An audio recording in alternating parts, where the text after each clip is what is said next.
नमस्कार दोस्तों, जैसा कि आज सबको स्क्रीन पर ये वर्ड दिखाई दे रहा होगा, भारत के रत्न, इस नाम से मैं एक सीरीज स्टार्ट करने वाला हूं जिसमें हम कुछ ऐसी महत्वपूर्ण पर्सनालिटीज को डिस्कस करेंगे जिन्होंने भारत को असली भारत बनाने में अपना योगदान दिया। ठीक है, ऐसे लोगों के बारे में हम बात करेंगे। ठीक है, तो उसी कड़ी में हम आगे बढ़ते हुए सबसे पहले हाल ही में इनका निधन हुआ है, डॉक्टर एम.एस. स्वामीनाथन साहब का। इनके बारे में हम चर्चा करेंगे कि भारत को इन्होंने भारत कैसे बनाया, कैसे इनकी बहुत ही महत्वपूर्ण भूमिका है भारत को भारत बनाने में। ठीक है, देखते हैं।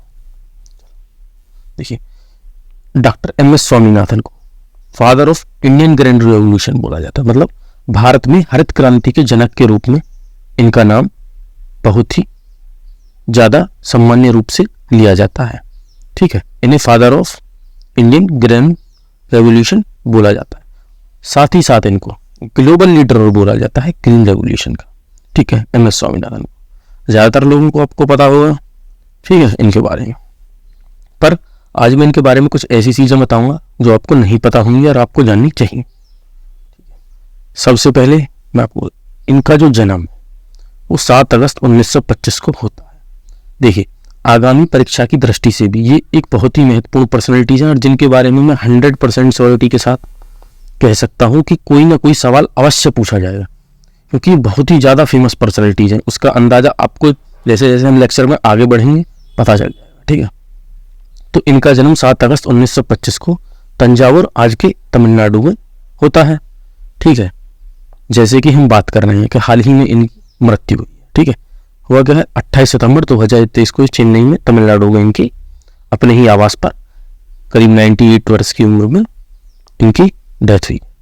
ठीक है, भारत के हैं ये भी आपको पूछने की जरूरत नहीं। आगे चलते हैं, अल्मा मैटर। ठीक है, जहां से इन्होंने शिक्षा प्राप्त की।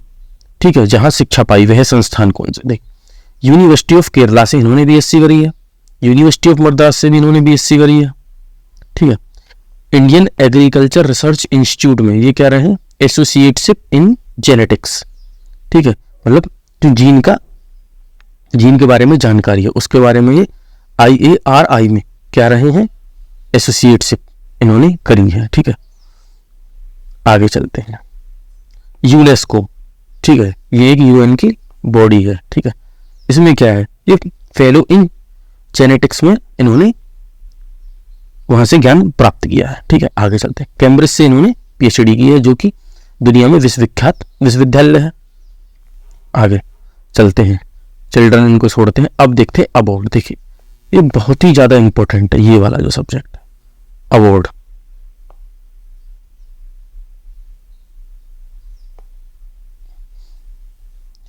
अवार्ड के बारे में सबसे पहले बात करते हैं। इनको देखिए, पद्मश्री 1967 में मिला है। ठीक, उसके बाद रेमन मैग्सेसे 1971 में इनको मिल चुका है। पद्म भूषण भी इनको मिल चुका है 1972 में। वर्ल्ड फूड प्राइज जब ये स्टेब्लिश हुआ था 1987 में, वो भी इनको मिल चुका है। पद्म विभूषण से भी इन्हें 1989 में नवाजा जा चुका है। देखिए कितनी बड़ी लिस्ट है इनके पुरस्कारों की। ठीक है, तो आप इसी से अंदाजा लगा सकते हैं कितने इंपॉर्टेंट व्यक्ति हैं। देखिए, अगर कोई भी आपके एग्जाम में क्वेश्चन आता है इनके अवार्ड से संबंधित, तो आपको ये सब चीजें पता होनी चाहिए कि इनको कौन कौन से अवार्ड मिल चुके हैं। ठीक है, साइंटिफिक जो इनका कैरियर है फील्ड्स में, इन्होंने क्या किया है, बॉटनी जिसे हम बोलते हैं पादप विज्ञान, प्लांट जेनेटिक्स में इन्होंने काम किया है, मतलब पादप के गुणसूत्रों के बारे में जेनेटिक्स में, क्रायोजेनेटिक्स के बारे में इन्होंने काम किया है, इकोलॉजिकल जैसे हम बोल रहे हैं पादप की इकोनॉमिक्स में इन्होंने काम किया है, प्लांट ब्रीडिंग में इन्होंने काम किया है, मतलब संकर बीज बनाने में इन्होंने काम किया है। ठीक है, इको टेक्नोलॉजी में इन्होंने काम किया है। इको टेक्नोलॉजी मतलब पर्यावरण फ्रेंडली। ठीक है, इंस्टीट्यूशन जहां पे इन्होंने काम किया है, क्योंकि ये एक प्रशासक भी रहे हैं, एडमिनिस्ट्रेशन। देखते हैं, इंडियन एग्रीकल्चर रिसर्च इंस्टीट्यूट में क्या रहे हैं, एज ए टीचर इन्होंने काम किया है, रिसर्चर काम किया है। ठीक है, और इन्होंने रिसर्च भी करी है। ठीक है, आगे चलते हैं। Indian council of agriculture research में ICAR, ठीक है, एज ए डायरेक्टर इन्होंने काम किया। ये इंडिया में बहुत ही महत्वपूर्ण बॉडी है, ठीक है। इसमें इन्होंने क्या काम किया है, एज ए डायरेक्टर के रूप में काम किया है। और क्या किया है, ठीक है, आगे चलते हैं। International Rice Research Institute IRRI as a director general के रूप में इन्होंने यहाँ भी काम किया है, ठीक है। आगे इनकी कुछ वर्क है जो यहाँ पे दे रखे हैं, इनको आप पढ़ लीजिएगा। अब चलते हैं, देखिए होता क्या है। होता ये है कि भारत आज़ाद होता है, ठीक है, 1947 में आज़ाद होने के बाद भारत 1950 को गणतंत्र बनता है। तो भारत में उस टाइम पे खाने की बहुत बड़ी समस्या है, ठीक है। भारत के सामने कुछ ऐसी समस्याएं हैं जो कि बहुत ही ज़्यादा विकराल स्थिति में। देखिए भारत में किसकी समस्या है, विभाजन की समस्या। क्यों, दो कंट्री बनते हैं, भारत और पाकिस्तान, ठीक है। और क्या होता है, भारत में गरीबी है, भारत में भुखमरी है, और क्या है, विस्थापन की समस्या है, लोग इधर से उधर जा रहे हैं, ठीक है। और क्या है, बेरोजगारी की समस्या है, ठीक है। सुरक्षा की समस्या है, क्यों, लोगों का विस्थापन हो रहा है, कुछ लोग इधर जा रहे हैं, कुछ लोग उधर जाए। सुरक्षा कैसी, आंतरिक सुरक्षा की समस्या है, मतलब दंगे हैं। बाहरी सुरक्षा, पाकिस्तान से नेशनल सिक्योरिटी की समस्या है। और सबसे बड़ी सुरक्षा किसकी है, खाद्य सुरक्षा, क्योंकि हम पे एक टाइम का खाना तक नहीं है, ठीक है, जो कि हमारी महत्वपूर्ण चुनौती है। तो इसी क्रम में जो इनका योगदान है भारत को भारत बनाने में, वो हम इसमें देखेंगे, ठीक है। तो भारत में अनाज का उत्पादन बहुत कम है, ठीक है। उसके बाद होता क्या है कि अमेरिका से एक मदद भेजी जाती है PL 480। ये एक गेहूं की किस्म है जो भारत को दी जाती है, मतलब खाने के रूप में, ठीक है। जैसे कुछ लोगों के पास एक्स्ट्रा अनाज होता है खाने का, वो किसी दूसरे को दे देते हैं, भाई लो आप भी खा लेना, ठीक है। तो उसी तरीके से तो इससे होता क्या है, तो भारत की जो विदेश नीति है, आर्थिक नीति, वो USA के कंट्रोल करने की USA कोशिश करता है उसको, ठीक है। उसी से उबारने का काम ये करते हैं, भारत को आर्थिक रूप से भी मजबूत बनाते हैं, विदेश नीति के रूप में भी भारत को मजबूत बनाते हैं, और खाद्य सुरक्षा के मामले में भी ये मजबूत बनाते हैं, ठीक है। हाई यील्ड वैरायटी के ये बीज डेवलप करते हैं, किसके, चावल के और गेहूं के। देखते हैं जो हमारे MS स्वामीनाथन साहब और एक नॉर्मन बोरलॉग, ये मिलकर करते क्या है, ये मिलकर गेहूं और चावल के हाई यील्ड वैरायटी बीज बनाते हैं। हाई यील्ड वैरायटी का मतलब है ऐसी बीजों का उत्पादन करते हैं जिनका उत्पादन बहुत ही ज्यादा है, ठीक है।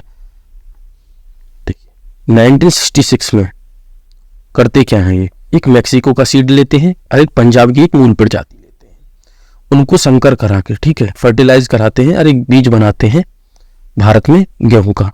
तो ये एक गेहूं का बीज डेवलप करते हैं इंडिया में।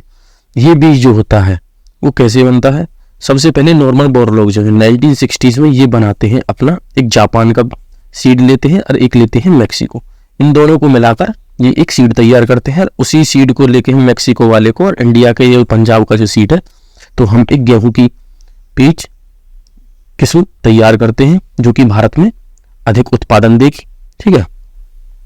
अब देखते हैं इससे होता क्या है, जो हमारे आने वाले 25 वर्ष हैं, 25 वर्ष से भी कम समय में भारत होता क्या है, भारत की स्थिति कैसी है, अब हमको ये देखना है। दुनिया में खाद्यान्न की सर्वाधिक कमी वाले देशों के कलंक से उबार कर भारत को आत्मनिर्भर बना दिया।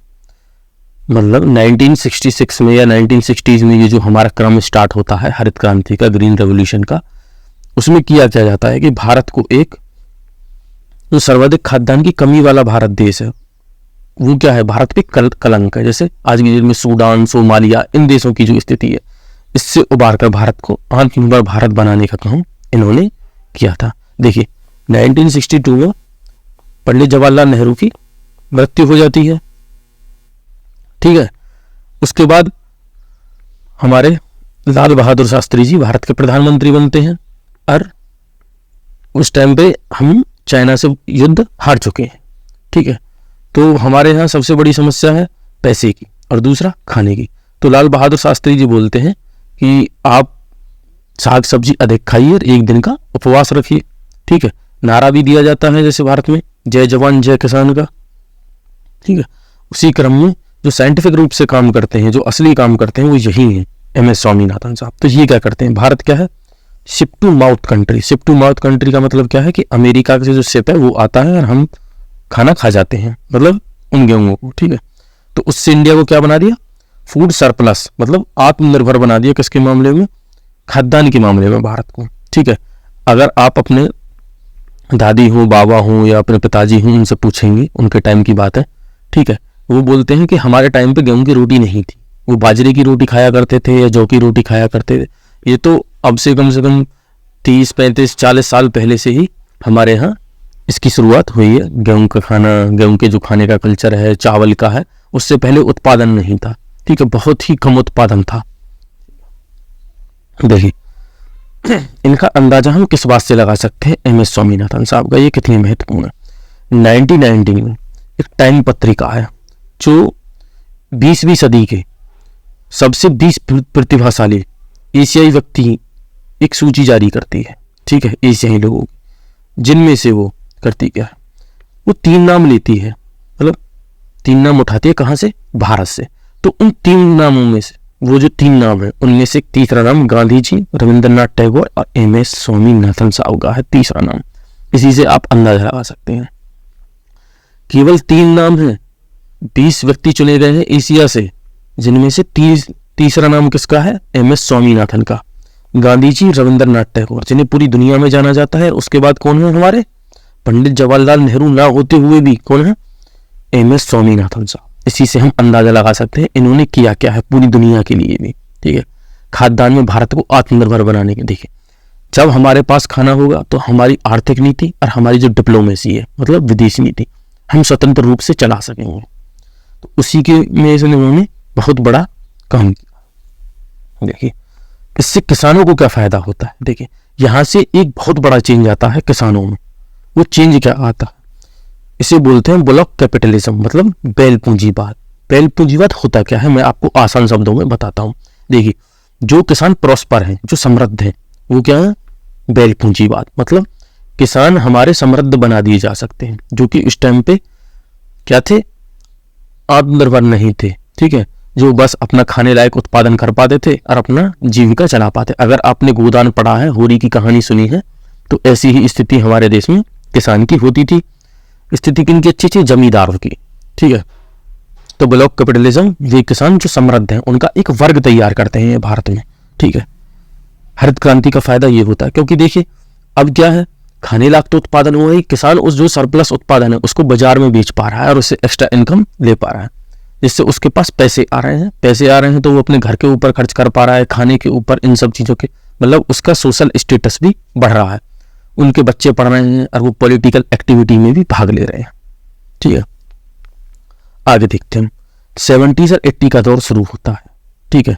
इसमें क्या करते हैं, किसान और जो खेती है ना, सबसे ज्यादा फायदा कैसे हो, यह मुद्दा बन गया भारतीय राजनीति में, ठीक है, क्योंकि एक बहुत बड़ा वर्ग है। हम जैसे बोलते हैं भारत क्या है, किसानों का देश है, ठीक है। भारत में कितना, जैसे आज से कुछ साल पहले बोला जाता था कि भारत में 75% या 74% किसान वर्ग है, ठीक है। तो ये 74% क्या है, भारतीय राजनीति में वोट बैंक भी था एक बहुत बड़ा। तो इसी को लेकर भारत में जो पॉलिसी बन रही है, ठीक है, उसमें जो इंडियन पॉलिटिक्स है उसमें क्या बना दिया कि किसान और खेती को फायदा सबसे ज्यादा कैसे हो, क्योंकि अब सबको वोट किससे चाहिए, किसानों से चाहिए, ठीक है। उसी क्रम में होता क्या है, अब जो पॉलिसी बनेंगी वो किसानों को देखते हुए बनेंगी, ठीक है। और फिर भारत में जो नए प्रधानमंत्री बन के भी आते हैं इसी दौर में, तो आते हैं चौधरी चरण सिंह, जो कि किसानों के मसीहा के रूप में बन के आते हैं, जो कि कुछ ऐसे काम करते हैं जो आज भी याद किए जाते हैं, ठीक है। इसी क्रम में हम देखते हैं होता क्या है, नाबार्ड को स्टेब्लिश किया जाता है 1982 में। नाबार्ड क्या है, जो हमारे किसान हैं, जैसे हमारे सहकारी बैंक है, इनको जो लोन देता है नाबार्ड, ठीक है, इनको लोन देता है कि ताकि वो ये जो हमारे सहकारी बैंक है ये किसानों को सूक्ष्म ऋण दे पाए, मतलब किसानों को ऋण मिल सके, उन्हें पैसे उधार मिल सके अपना खेती की बुवाई करने के लिए, अपना कोई इक्विपमेंट खरीदने के लिए, ट्रैक्टर लेने के लिए, या ट्रैक्टर से संबंधित कोई भी एसेसरीज है उनको खरीदने के लिए, ठीक है। नाबार्ड की स्थापना की जाती है। अब किसान के पास पूंजी का भी एक स्रोत हो गया है, ठीक है। अब क्या होता है, किसानों की एक लॉबी तैयार हो जाती है। देखिए लॉबी कैसी है, जिसको हम आज देखेंगे, भारतीय किसान यूनियन। आपने नाम सुना होगा, ठीक है। पिछले 2-3 सालों में हमारे 3 कृषि बिल जो काफी ज्यादा विवादित रहे हैं, उनको वापस करने का काम इसी किसान लॉबी का है। देखिए अब ये पॉलिटिकल रूप से भी कितने मजबूत हो चुके हैं, अपनी बात ये रख पा रहे हैं। पहले क्या था, किसानों की बात गांधी जी के माध्यम से रखी जा रही है, सरदार वल्लभ भाई पटेल के माध्यम से रखी जा रही है। अब इनकी खुद की लॉबी तैयार है। देखिए ये 2 या 3 साल तक आंदोलन कर पा रहे हैं, इनके पास पैसे हैं खुद से, ठीक है। अब इन्हें किसी के ऊपर निर्भर रहने की आवश्यकता नहीं है। अगर हम इस चीज को भी देखेंगे, हमारी जो वर्तमान सरकार है 2014 से, ठीक है, 2023 तक अभी रहने वाली है, 24 में इलेक्शन होंगे, ठीक है। इस सरकार ने जो सबसे पहले, ठीक है, जो किसी के सामने अपना आत्मसमर्पण किया है, वो यही लॉबी है किसानों के सामने, ठीक है, जो इन्होंने तीनों कृषि बिल वापस लिए। वरना इनकी राज्यसभा में भी मेजोरिटी है, लोकसभा में भी मेजोरिटी है, राष्ट्रपति अपने हैं, ठीक है, आसानी से बिल पास हो सकता है। उसके बावजूद भी ये किसान लॉबी देखो कितनी मजबूत है, इन्होंने तीनों कृषि बिल वापस करा दिए। अब क्या होता है, पॉलिसी मेकिंग में जो हमारे नीति निर्माण हो रहा है, किसानों से संबंधित जो भी नीतियां बन रही हैं, उसमें किसानों को शामिल किया जा रहा है, ठीक है, किसानों की भागीदारी हो रही है। इतना बड़ा चेंजेस आता है किनकी वजह से, हमारे डॉक्टर एम.एस. स्वामीनाथन की। क्योंकि जब पैसा किसान के पास आएगा तो उसके पास एक्स्ट्रा समय होगा और वो पैसा अपना लगा पाएगा कहीं और भी, ठीक है, तो वो राजनीति में भी भाग ले रहा है, पॉलिसी मेकिंग में भी जा रहा है, ठीक है। और क्या होता है, जो कृषि पर टैक्स लगाने की बात करी जा रही थी, उसे नहीं ये होने दे रहे हैं। तो सबसे बड़ा योगदान इनका ये है। तो इसी वजह से मैं बोलता हूं कि इन्होंने भारत को एक कलंक से उभारा है, इसी वजह से भारत के एक रत्न है, ठीक है। भारत की विदेश नीति हो, भारत की आर्थिक नीति हो या आत्मनिर्भरता हो, जो आज हमारे किसान के बच्चे बाहर पढ़ पा रहे हैं जाके, ठीक है, वो सब इन्हीं की मेहरबानी में। अगर हम देखें, ना हमारे पास उत्पादन होता तो ना हम ये काम कर पाते। आज जो भारत अपनी एक उत्कर्ष के पथ पर चल रहा है, वो इन्हीं का योगदान है सबसे बड़ा, अगर इसमें हम देखेंगे, ठीक है। तो धन्यवाद दोस्तों। अगर आपको मेरा ये लेक्चर अच्छा लगता है, ठीक है, तो आप मुझको कमेंट सेक्शन में बताइएगा। मैं इसी सीरीज को जारी रखूंगा, ऐसी ही पर्सनैलिटीज को मैं आपसे अवगत कराऊंगा, रूबरू कराऊंगा। अगर इसमें कोई कमी है तो कमेंट सेक्शन में बताइएगा। धन्यवाद।